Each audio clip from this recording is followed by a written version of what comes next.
Antes de empezar quería recordar a José Javier Rodríguez, un compañero y amigo, profesor de Filología Hispánica, que nos ha dejado ahora estos días, ¿no? Entonces, bueno, pues recordarle y poco más, recordarle. Así es la vida y así es la muerte, ¿no? La vida y la muerte.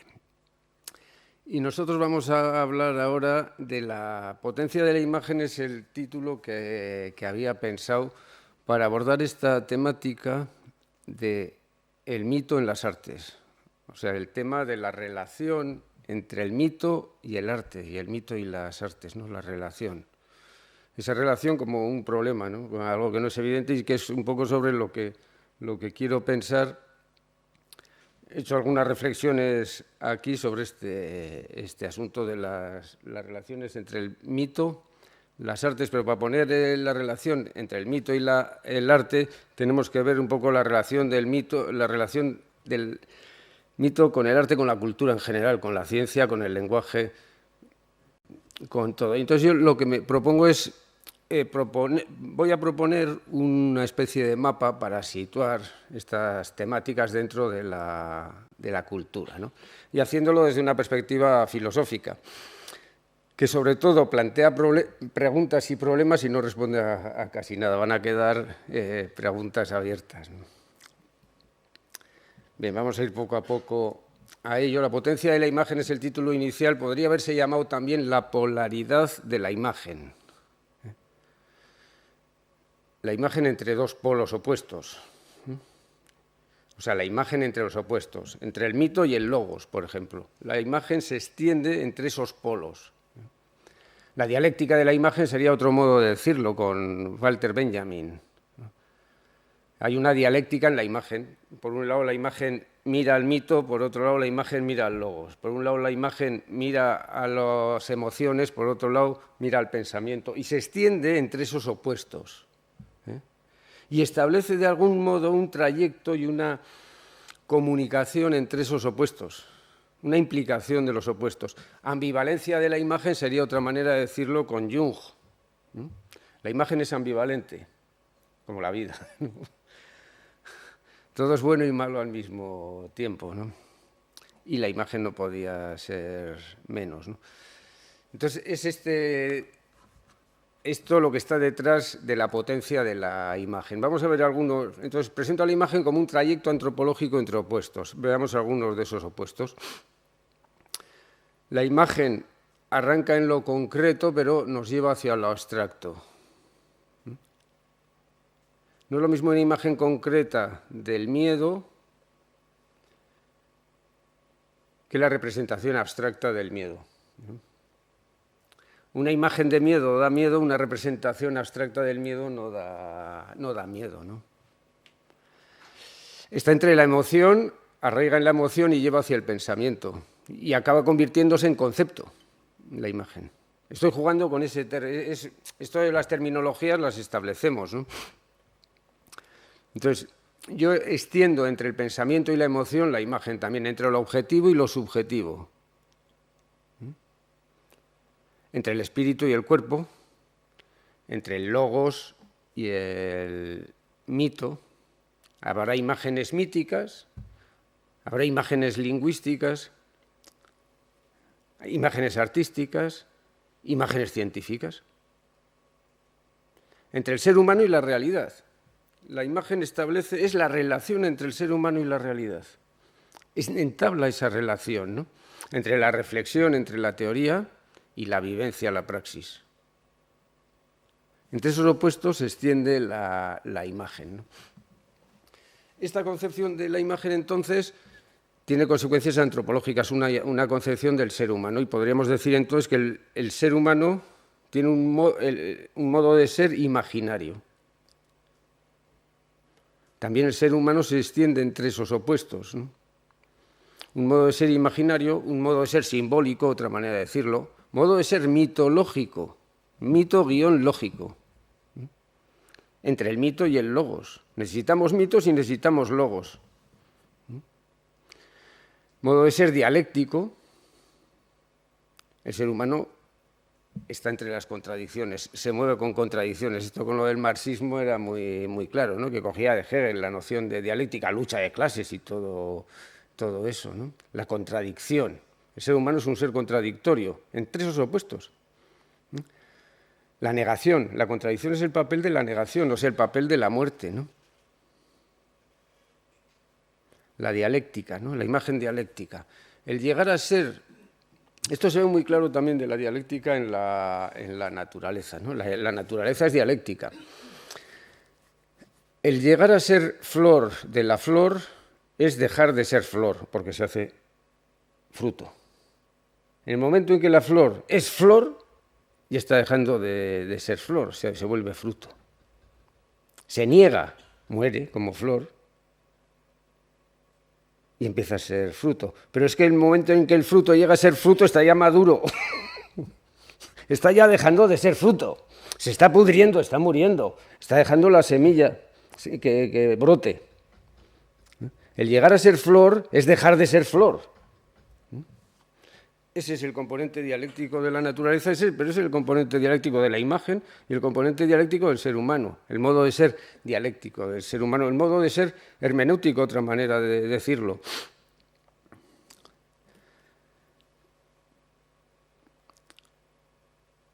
La interpretación es nuestro modo de ser. Somos nuestras interpretaciones. Nuestras imágenes. Somos la imagen que hacemos de nosotros. No tenemos una imagen preestablecida. La establecemos culturalmente, ¿no? Y nuestra propia identidad, algo así también. Bien, entonces, con el tema este de la imagen estaba queriendo pensar la relación entre el mito y las artes, que a su vez nos obliga a pensar la relación entre el mito, las artes, el lenguaje, la ciencia, toda la cultura, ¿no? Y quería ubicar el mito y el arte dentro del universo cultural humano, o sea, hacer como un mapa del universo cultural humano y ver dónde quedan estos, pensándolos al mito y al arte como modalidades de la imagen.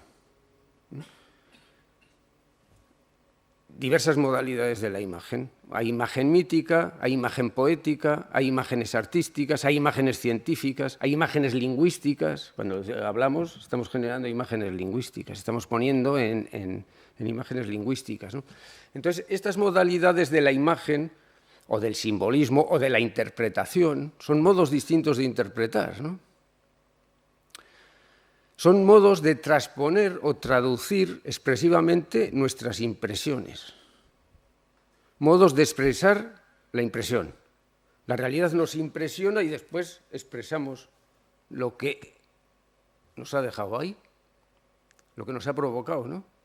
Expresión e impresión. Ese es el juego de la interpretación. Son entonces modos de interpretación. Mito, lenguaje, arte, ciencias, son distintos modos de la interpretación, distintas hermenéuticas, son modos de relacionarnos con la realidad, modos de relación, porque de lo que estamos hablando es de la relación entre esos opuestos. Bien, y para situar un poco todo esto voy a tomar como referente a la filosofía moderna, que de algún modo todos somos modernos. Y voy a coger 3 referentes solo como referentes. Yo no digo que esa sea la verdad. Pongo ahí un modelo, un ejemplo, que es lo que vamos a ver, para desde ahí pensar y plantearnos cuestiones o que se planteen cuestiones, ¿no? Entonces, en concreto, vamos a ver unas cositas de Kant, de Nietzsche, de Cassirer. A Barbour no creo que lleguemos, ¿no? Estoy tomando como referente la filosofía moderna, la modernidad, la conciencia moderna, por decirlo de alguna manera, que nos impregna a todos, me parece, aunque no nos demos cuenta. Todos vivimos, pensamos, sentimos desde la mentalidad moderna, sin darnos cuenta de que le estamos dando por supuesto. Vamos a acercarnos un poco a ella con Kant, ¿no? Que es la cumbre de la filosofía ilustrada, ¿no? Y Kant se planteaba 3 cuestiones. ¿Qué podemos conocer? ¿Cuáles son las condiciones de posibilidad de que tengamos matemáticas, de que tengamos física, la de Newton, de que haya metafísica, se preguntaba, ¿es posible la metafísica? ¿Qué debemos hacer? La ética, ¿qué nos cabe esperar? Y estas tres cuestiones desembocaban en qué es el ser humano, como hemos estado viendo también, que hablar sobre la relación entre el mito y el lenguaje nos ha llevado a presentar al ser humano como animal imaginario, como ser imaginario, ¿no? Pues a Kant toda la filosofía desembocaba en esta cuestión de qué es el ser humano, o sea, qué pintamos aquí, a qué viene todo este trajín entre opuestos, este trajín entre opuestos que nos íbamos... ¿A qué viene todo esto que pintamos aquí, ¿no? Pues bien, voy a presentar un esquema súper simplificado de en qué acaba la filosofía de Kant. Tenemos por un lado, así plantea la realidad, esto sería la realidad, el ser, Dios, el objeto, la realidad, la cosa en sí, noúmeno, cosa en sí, luego la vamos a ver en Nietzsche. Y por otro lado, el ser humano. ¿Qué ocurre? Bueno, para Kant, esto de la realidad queda como algo enigmático. En vez de llamarle realidad, a partir de ahora vamos a ver ahí esa interrogación. De eso que supone Kant que hay allí fuera, da por supuesto que allí fuera hay algo. De eso que Kant supone que hay allí fuera, nos llega un estímulo o algo, ¿no? Un rayo de luz, una sensación. Este es el sujeto. Este soy yo o tú. Estás ahí y te llega algo desde fuera. ¿Qué ocurre cuando te llega un estímulo? Que tú reaccionas al modo nuestro, al modo humano. Nosotros los humanos reaccionamos como humanos, respondemos como humanos, no respondemos como los perros, ni como las cucarachas, ni como los ángeles, respondemos como humanos, a nuestro modo. ¿Cuál es la primera respuesta del cuerpo humano cuando llega un estímulo? Proyectamos, dice Kant, espacio y tiempo. Las formas de la sensibilidad que son el espacio y el tiempo. Kant está pensando, todo esto está pensando Kant en Newton, en la física de Newton. Él está tomando como referente, tenemos conocimiento de la naturaleza, aquí está Newton, la ley de la gravitación universal, tenemos ciencia de la naturaleza. ¿Cómo es posible que tengamos esa ciencia de la naturaleza? Eso es lo que está un poco detrás de la reflexión de Kant. Entonces, cuando nos llega un estímulo, nosotros proyectamos estas formas a priori, no provienen de la experiencia, son a priori. Espacio y tiempo para Kant son formas de la sensibilidad con las cuales nosotros construimos una especie de pantalla, podríamos decir,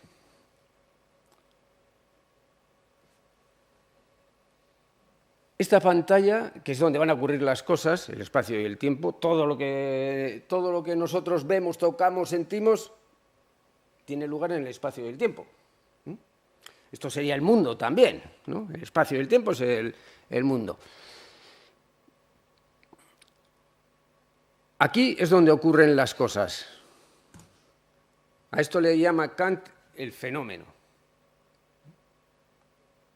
En el espacio y el tiempo se dan fenómenos. La ciencia lo que hace es estudiar los fenómenos, ordenar los fenómenos, la física. Ahí vemos el arbolito. Cuando yo veo un árbol estoy haciendo esto. Algo llega desde fuera a mí, yo proyecto este marco dentro del cual lo veo. Y aquí veo el verde del arbolito. Pero el verde del arbolito es algo que está ocurriendo aquí. La realidad no es verde. Aquí habrá igual determinadas radiaciones de una longitud de onda, pero eso no es verde. Eso es el modo de decir los físicos, aquello que... Pero el verde se da aquí. Para que haya verde tiene que haber algo ahí fuera, pero tiene que haber un ojo humano. Si no hay ojo humano, no hay verde. Y luz. Tiene que haber ojo, luz y esto de aquí. Pero el verde se constituye aquí, no ahí. Esta es la diferencia drástica entre el fenómeno y el noúmeno. Entre lo que vemos, el mundo, y la realidad en sí misma. No conocemos la realidad en sí misma, dice Kant. Ni la ciencia pretende conocer la realidad en sí misma. La ciencia lo que quiere es ordenar los fenómenos. ¿Y cómo ordena los fenómenos? Pues aquí aparecen una cantidad enorme de fenómenos en el espacio y el tiempo y lo que hace la ciencia es ordenarlos. ¿Cómo los ordena? Otra vez, proyectando desde aquí las categorías del entendimiento con las cuales vamos a ordenar esos fenómenos. Cantidad, cualidad, sustancia y sobre todo una causa y efecto.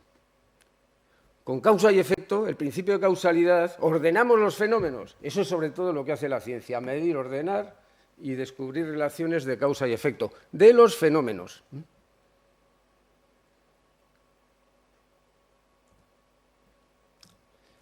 Este esquema es muy importante.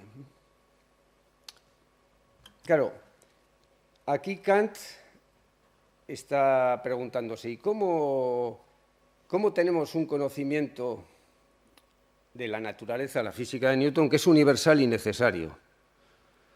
Y la respuesta de Kant es, la física es universal y necesaria porque todos los humanos tenemos la misma razón, tenemos las mismas categorías del entendimiento, tenemos las mismas formas de la sensibilidad y ordenamos los materiales del mismo modo. No porque la ciencia nos diga cómo es la cosa en sí, la ciencia no nos dice cómo es la cosa en sí. La ciencia, eso es lo que había pretendido hacer la metafísica, cuando hablaba de Dios, cuando hablaba del ser, pero se estaban saltando era un uso incorrecto de la razón. La ciencia no nos dice nada sobre esto. Esto no lo conocemos. Nosotros vivimos aquí. Esto es el mundo, el espacio y el tiempo. Aquí es donde tiene lugar la experiencia. De aquí arranca la ciencia, no de aquí. Estos son ya una imagen, esto es ya una imagen. Esto es ya una interpretación, hemos proyectado el espacio y el tiempo, hemos proyectado las categorías del entendimiento para ordenar eso.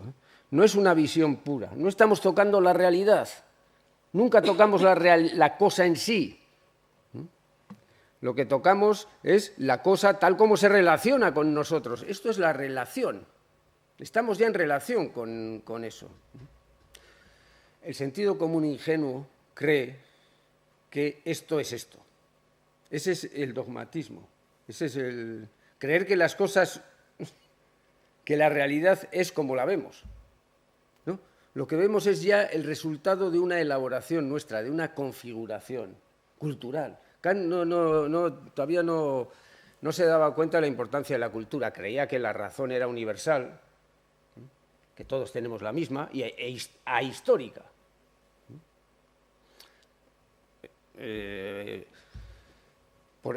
Pero bueno, por eso creía que la física de Newton era universal y que ya no iba a cambiar hasta que llegó, claro, Einstein, la teoría de la relatividad y tal, pero él creía que ya eso era algo universal, ¿no? Bien.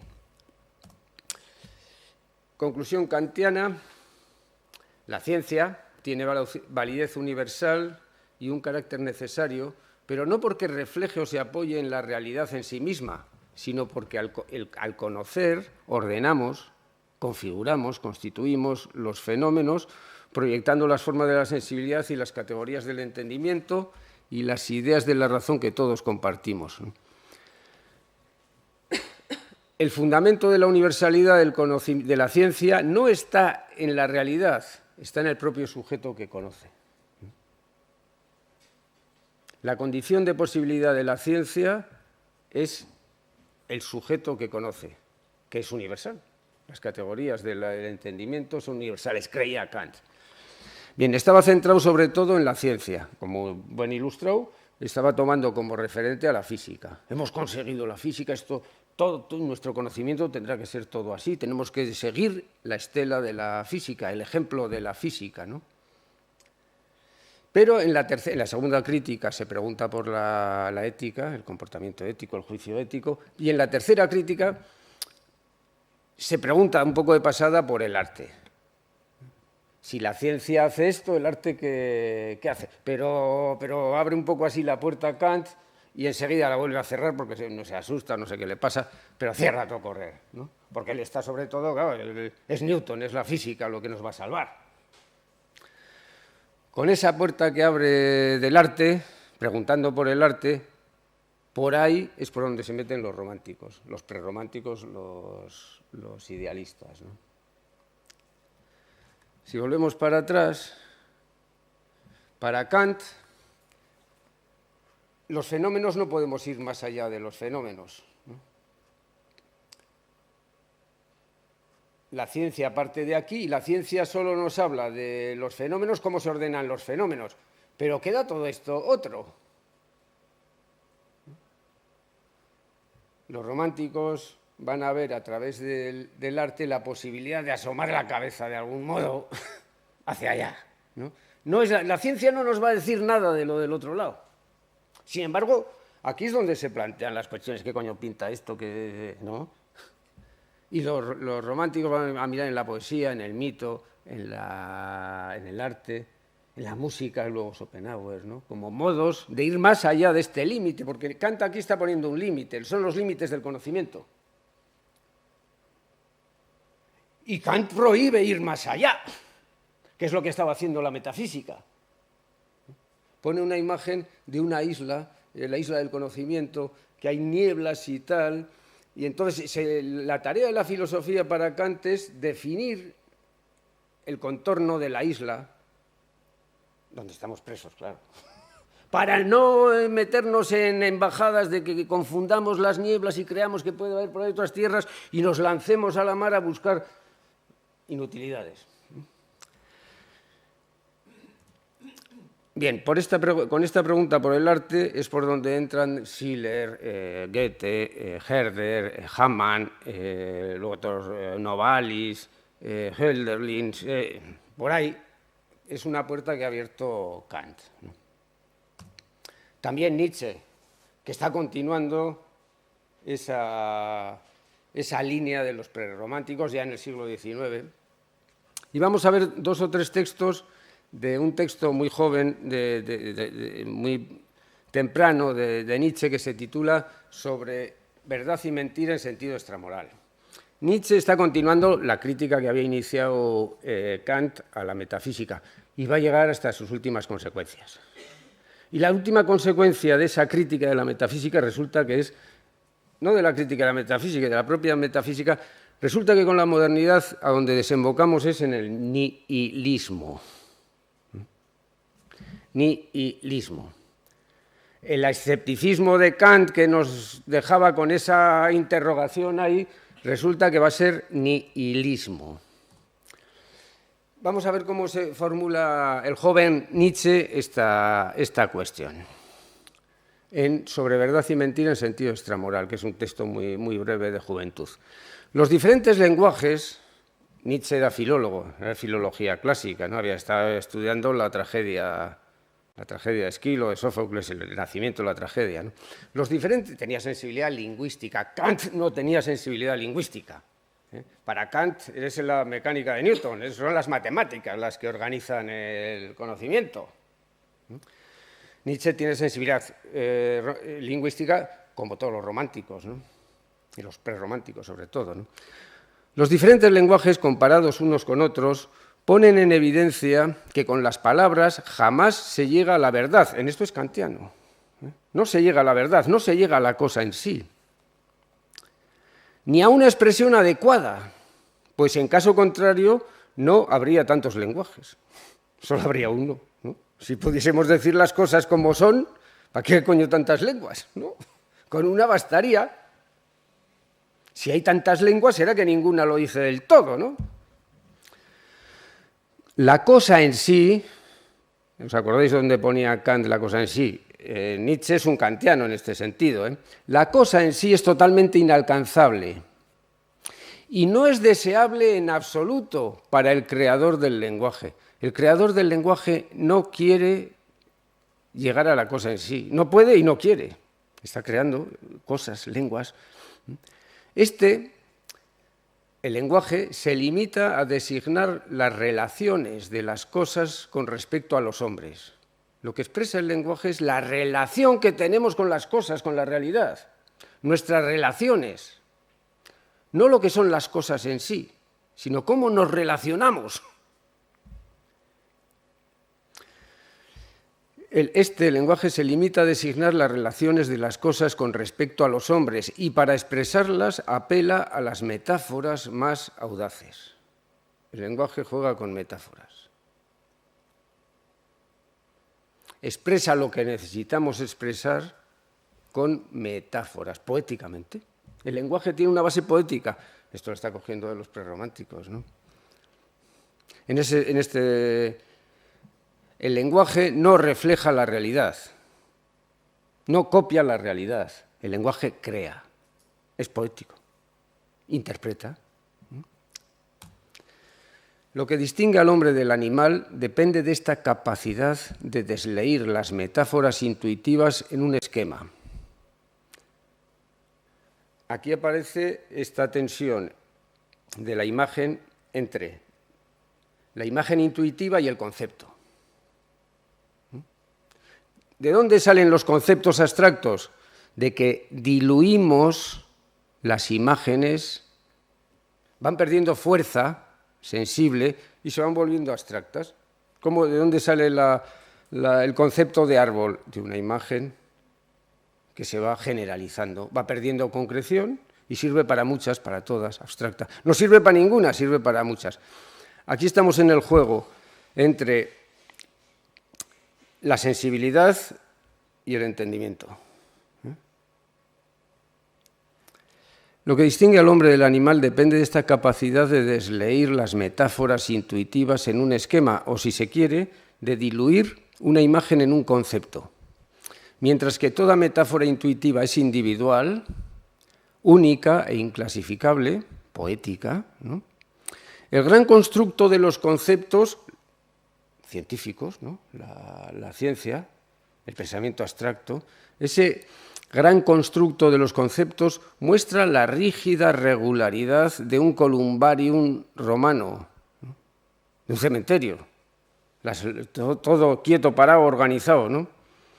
Respirando en la lógica aquella rigidez lívida propia de las matemáticas. La vivacidad que tiene la metáfora intuitiva se va perdiendo. La imagen viva va muriendo y al morirse se convierte en concepto, se convierte en signo. Pierde la fuerza movilizadora, motivadora y se convierte en un concepto, en un discurso académico que aburre hasta el más. Se convierte en filología pura, ¿no?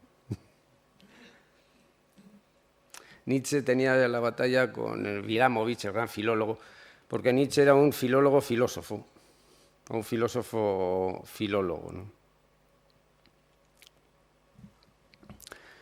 Que buscaba la vitalidad, ¿no? La vida.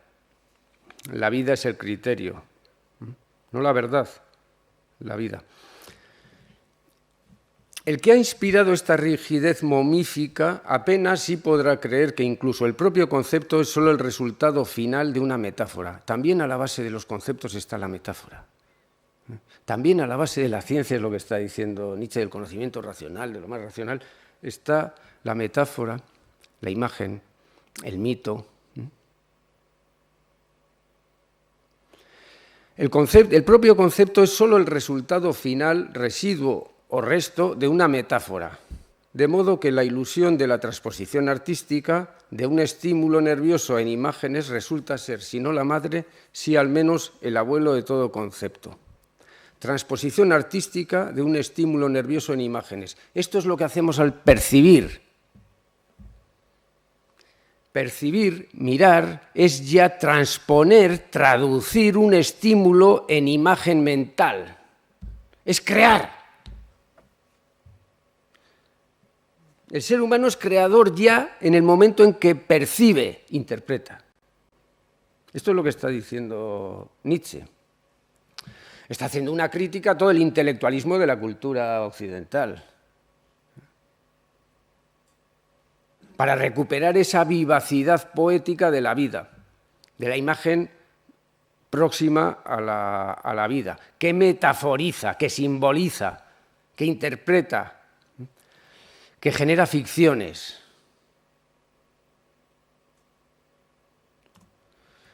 ¿Qué es, pues, verdad en sentido metafísico, ¿no? Y en sentido científico, porque Nietzsche está criticando aquí el cientificismo, ¿no? El creerse que la ciencia es la verdad. ¿Qué es, pues, verdad? Una multitud móvil de metáforas, metonimias, antropomorfismos, así pues, una suma de relaciones humanas que han sido poética y retóricamente potenciadas, traducidas y adornadas, y que tras un largo uso fungen como sólidas, canónicas y obligatorias para un pueblo. Así pues, las verdades son ilusiones que se ha olvidado que lo son, metáforas desgastadas que han perdido su fuerza, su vivacidad, que han muerto, metáforas muertas. Monedas ya sin su efigie, consideradas como algo puramente metálico. Metáforas muertas, canonizadas, dogmatizadas, rigidificadas. Esa es la crítica a la verdad, esa es la crítica a la metafísica de Nietzsche. La metafísica, la cultura, a partir de Sócrates, los griegos, ha perdido la vivacidad, la fuerza creadora que tenía en la tragedia. Este intelectualismo ha desecado, la metafísica ha desecado, nos ha vuelto estériles. La metafísica y su continuación, que es la ciencia. Hay que hacerlo saltar todo. Esta es la metafísica, esta verdad es la que nos ha conducido al nihilismo. Se ha cargado todos los valores. El desierto crece. Nietzsche no predica que seamos nihilistas, dice, nos hemos cargado, nuestra cultura, nos hemos cargado todos los valores, nos hemos cargado la verdad, nos hemos cargado todo. No creemos en nada. No está diciendo, seamos nihilistas, no, que el desierto crece. Y lo que propone Nietzsche, tenemos que asumir este nihilismo. Tenemos que asumirlo, pero no para quedarnos en él. Necesitamos valores. La vida necesita valores. Siempre es mejor cualquier valor que ningún valor. Necesitamos valores, pero para poder tener valores necesitamos asumir el nihilismo y darnos cuenta de que los valores los creamos nosotros. Y poder crear valores conscientemente. No como hasta ahora, que habían sido creados inconscientemente y los dábamos por supuesto. No predica entonces el nihilismo. El nihilismo es algo terrible que nos ha ocurrido sobre todo a los modernos. Tenemos que asumir que la verdad y los valores no tienen carácter absoluto para poder crearlos. Pues la vida los necesita y nosotros necesitamos valores. Por esto el arte tiene para Nietzsche una función muy importante. La tragedia tuvo una función muy importante en Grecia, porque en la tragedia el mito aparecía representado. El mito es aquello que creemos sin darnos, de tal manera que ni siquiera nos damos cuenta de que lo creemos. Y en el arte, los mitos aparecen... ¿Hasta qué hora tengo? Hasta las 12, por si quieres alguna pregunta. Bueno. En el arte, en la tragedia, los mitos se ponían en escena y tú ibas allí sabiendo que ibas a ver los mitos representados como teatro, ¿no? Se habían convertido en arte, los mitos se habían convertido en arte. Y eres consciente de que estás viendo el mito representado. Se está tomando distancia respecto al mito. Conciencia del mito. Y reconoces el mito como mito. Reconoces la interpretación como interpretación. nos hacemos conscientes de nuestras interpretaciones. Esa es una de las grandes funciones que tiene el arte. En el arte generamos ficciones, interpretaciones, sabiendo que son ficciones. Es como en el juego. Jugamos. ¿Qué hago al jugar? Hago como si sé que no es. Jugamos a policías y ladrones. Vale, yo soy el policía y tú eres el ladrón. Yo sé que tú no eres ladrón pero hacemos como que sí. Como queremos jugar, seguimos haciéndolo. Mentimos a conciencia, interpretamos. Tomar conciencia de nuestras interpretaciones, para que no nos dominen las interpretaciones. Si volvemos atrás con Kant, darnos cuenta de qué es lo que estamos viendo y no confundir esto con esto. Y saber que los fenómenos son fenómenos que no necesita ser la realidad en sí, que es una interpretación nuestra. Claro, pero es que vivimos en ellas.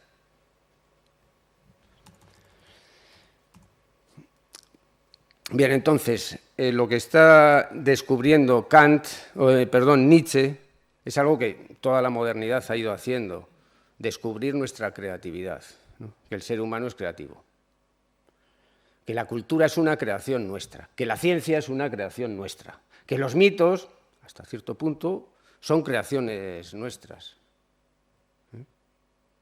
que somos creadores.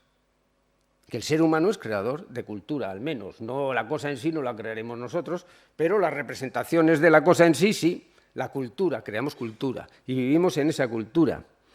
Y lo que Nietzsche está abogando es por asumir esa creatividad y por crear a conciencia.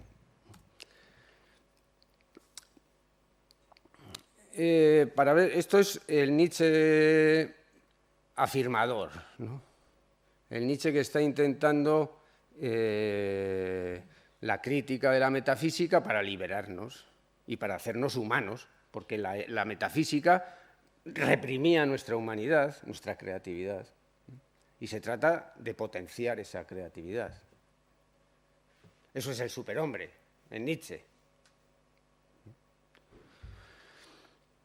Pero claro, aquí ahora quiero ver un poco el otro lado. Tenemos constantemente necesidad de un mundo limitado, abreviado, simplificado. Así surge la fe en un mundo verdadero. La realidad es tan compleja que tenemos que meterla en unos esquemas para podernos organizar. La simplificamos. Tenemos unas casillas y metemos la realidad en esas casillas, que es el lenguaje, que es la ciencia, que es la cultura, simplificamos.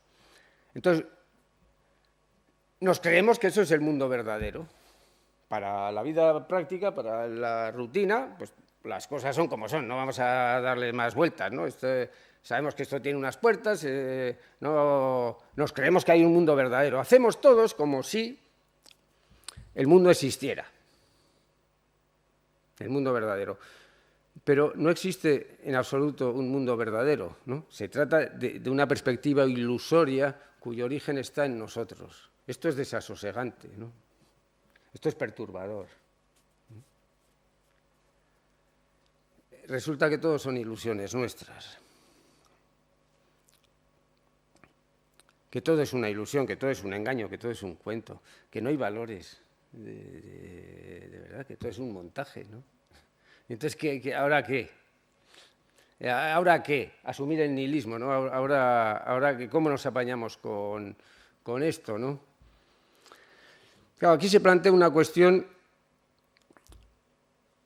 Claro, Nietzsche está sospechando, como un poco todos los modernos, que la imagen no nos revela la realidad, que la imagen oculta.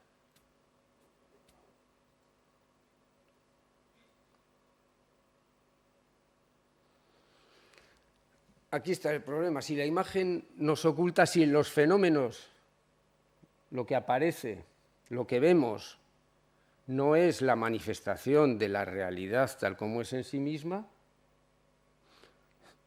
esto es el velo de Maya, es el reino de la ilusión, es el reino del engaño, ¿no? La imagen, y con la imagen la cultura, es opaca. No nos abre a la realidad, nos encierra en nosotros mismos. nos encierra. Esto es lo que estaba empezando a sospechar Kant, esto es lo que han empezado a sospechar los modernos, y este es el peligro del nihilismo, ¿no? Y del escepticismo radical de Kant. En el fondo es un escéptico, es que de la realidad no sabemos nada. Ni podemos, ni tenemos que... No, nosotros vivimos aquí y tenemos que contentarnos de estar metidos en esta isla en la que estamos presos y no tenemos que intentar sacar la cabeza. La imagen nos separa. La imagen es opaca. Los antiguos eran más ingenuos y creían que la imagen revelaba.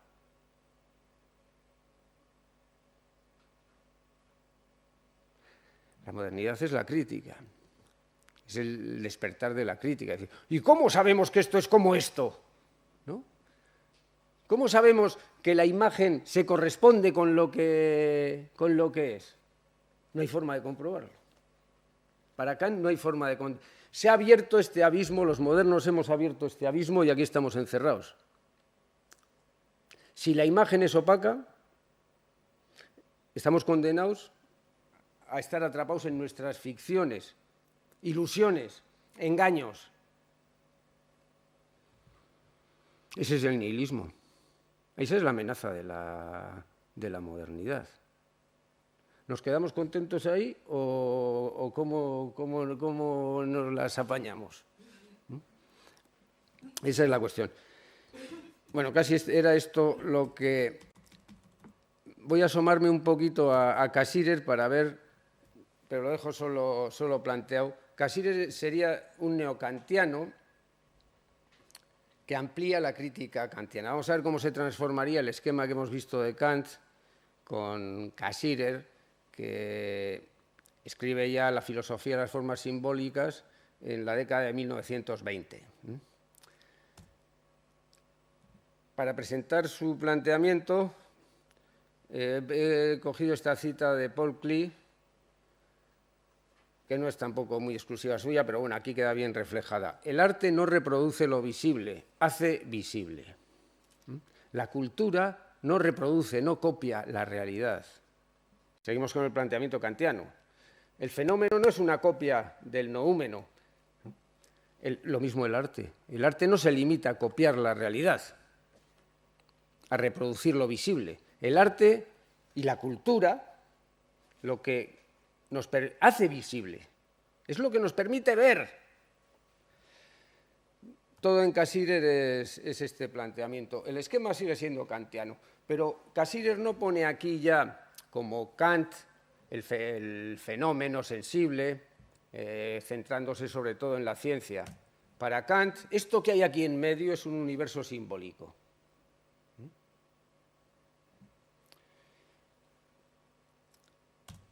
Es decir, la cultura. Nosotros no vivimos en las cosas tal como son, vivimos en un universo cultural, en un universo interpretado, en un universo simbólico. Y rápidamente planteo cómo plantea Cassirer esto. ¿Por dónde empieza este universo cultural? Mito y lenguaje. Surgen conjuntamente. Esta primera mediación es la del mito y el lenguaje. Poco a poco el lenguaje se va separando del mito, se va elevando. Con el lenguaje se van extendiendo las artes como modos de interpretar la realidad. Y se van separando del mito, porque la palabra en inicio tiene una función ritual, una función mágica, una eficacia mágica, una fuerza mágica. Está en el mismo ámbito del rito y del mito. Poco a poco el lenguaje va perdiendo ese carácter mítico, mágico, y nos va permitiendo hablar de las cosas semánticamente, ¿no? Los lenguajes, las artes, la cultura va estableciendo un suelo sobre el cual después surge el logos, el conocimiento teórico. Lenguaje, mito, artes, logos son modos de entablar la conexión. Son formas simbólicas diferentes. son modalidades de interpretación, modos de interpretar, culturalmente, ¿no? Bien, y voy a pasar, nos saltamos a Barbour porque no... Una conclusión, cierro ya entonces con esto de la implicación de los contrarios, la imagen como implicación de los contrarios y el ser humano como implicador de los contrarios, ¿no? El ser humano entonces comparece en todo este planteamiento como un animal cultural, como un ser cultural por naturaleza. Necesitamos la naturaleza, necesitamos la cultura. No hay hombre natural, no hay ser humano natural.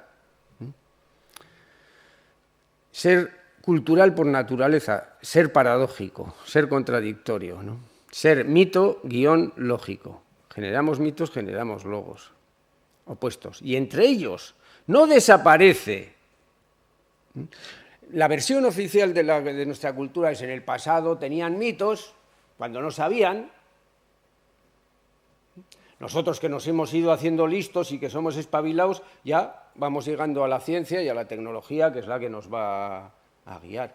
El mito ha quedado allí para los atrasados, el arte también un poco, porque sirve para decorar y tal, porque en realidad el arte lo que importa es la ciencia y la técnica y la industria, ¿no? Entonces, en el pasado había mitos y cuatro tontos que creían en ellos, cuando no estaban ilustrados por la ciencia. Han desaparecido los mitos, o quedan ahí restos de algunos atrasados que siguen más o menos. También el arte, bueno, parecido. En un momento hizo falta hacer arte, pero porque no habíamos llegado a la ciencia.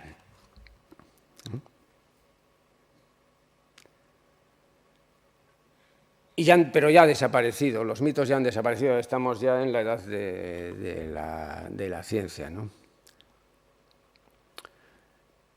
Frente a ese planteamiento, en Cassirer también, bueno, seguimos siendo mitológicos, ¿eh?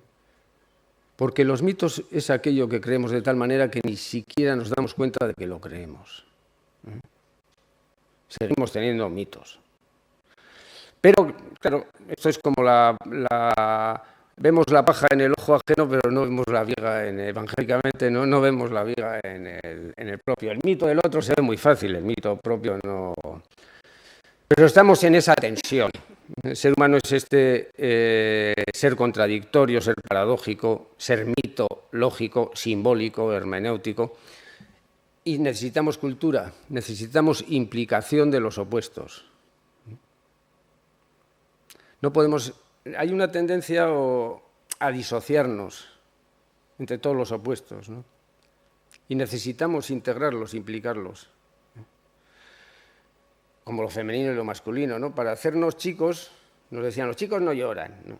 Entonces, te hacían para adoptar el papel de chico y excluir lo femenino, pero el desarrollo psicológico requiere que ese otro opuesto que habías excluido lo impliques en tu personalidad, ¿no? Y a la inversa, ¿no?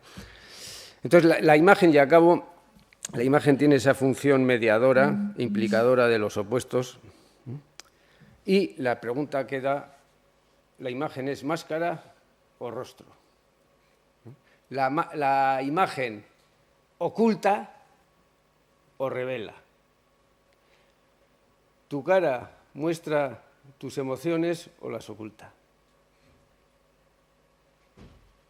Las imágenes nos revelan o nos ocultan la realidad.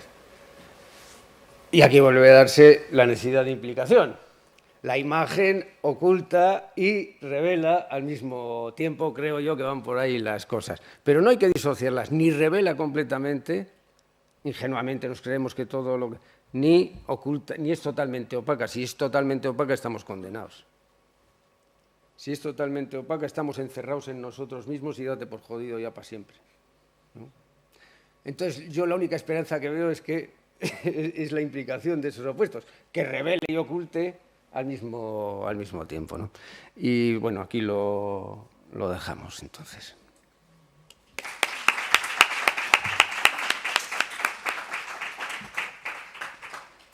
Muchísimas gracias, Luis, por esta conferencia tan interesante, tan diferente a lo que solemos escuchar aquí y para mí, desde luego, una aportación importante como una persona que tiene importantes carencias, yo personalmente, hacia la filosofía me ha resultado muy, muy, muy interesante. Realmente estamos un poco fuera de tiempo, pero me gustaría dejar, aunque sea, bueno, para una breve pregunta, si lo hubiese. Hay un poco de tiempo. Si no, seré yo quien haga esa breve pregunta. Sí, bueno. Sí. Entonces, no, lo tendremos que... Es que le comemos ahí al tiempo si...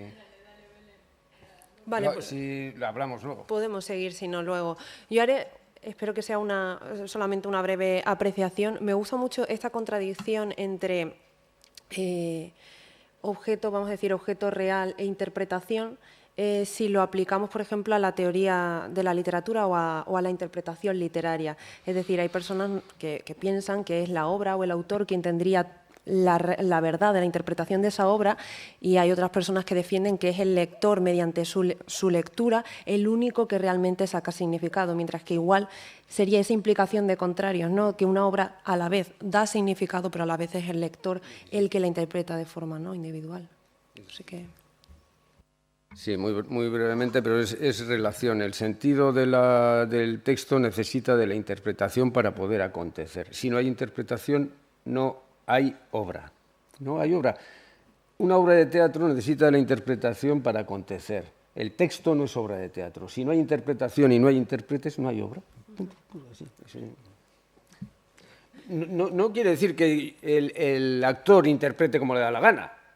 No, está interpretando el personaje, pero lo hace a su modo y necesita prestarle su cuerpo para que acontezca el personaje que está representando, ¿no?, interpretando. Eso es la interpretación. Es que es ontológica, la interpretación es ontológica, realiza la obra. No es algo que viene de fuera, no, es la realización como la obra musical, ¿no? ¿Dónde está la obra musical si no hay quien la toque? O la fiesta. ¿Dónde está la fiesta si no hay quien celebra la fiesta? ¿No? La fiesta es en sus celebraciones. ¿Dónde está San Fermín si nadie va a Pamplona, ¿no? Así. Muchas gracias. Pues damos fin entonces a esta conferencia plenaria e iniciamos la siguiente sesión. Y yo quería pedir otra vez pues, un fuerte aplauso para Luis.